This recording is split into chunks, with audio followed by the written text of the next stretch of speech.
single fuel-efficient stove can save nearly 3 tons of greenhouse gas emissions per year. An innovative non-profit company is working in Asia, Central America and Africa to sell these savings as carbon credits, and it's using the money to make the stoves more affordable for customers.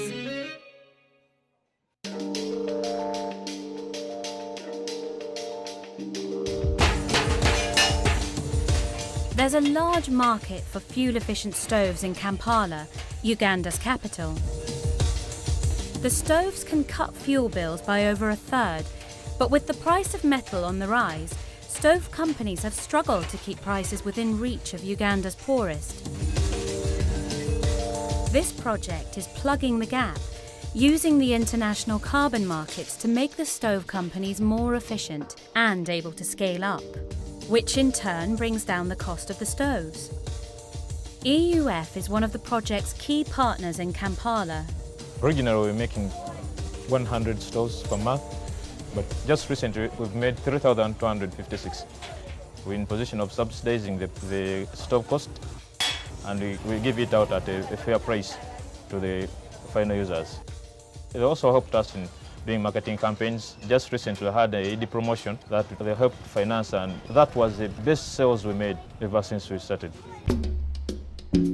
Carbon finance works by selling units of avoided greenhouse gas emissions called carbon credits. These units can be bought by companies or individuals wanting to offset their own emissions. Before they start selling carbon credits from fuel-efficient stoves, the project developer has to measure the amount of greenhouse gas they save. The kitchen performance tests, you are comparing the consumption of fuel in kitchens when the households use their old stoves and when they have the new stoves. So you can actually determine the fuel saving, and this would be used in the calculation of the emissions reductions.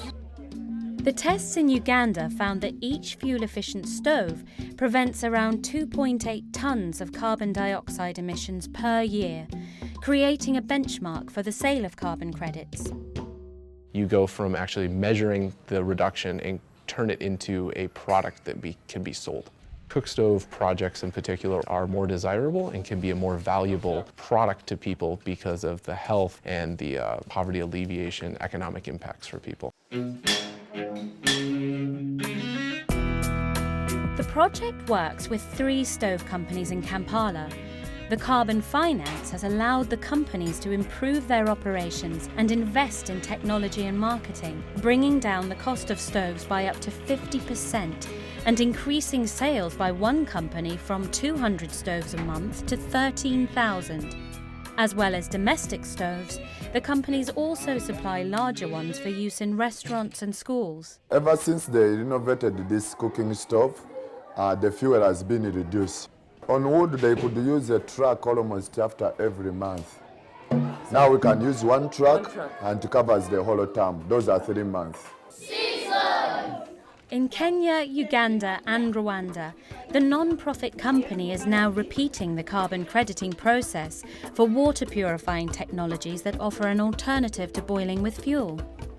Carbon finance goes beyond just allowing us to be able to provide a subsidized product. It allows us to do things like research, do things like market testing, and find locally appropriate, affordable products and scale them up, because even if you have an affordable product, you still need to be able to reach people.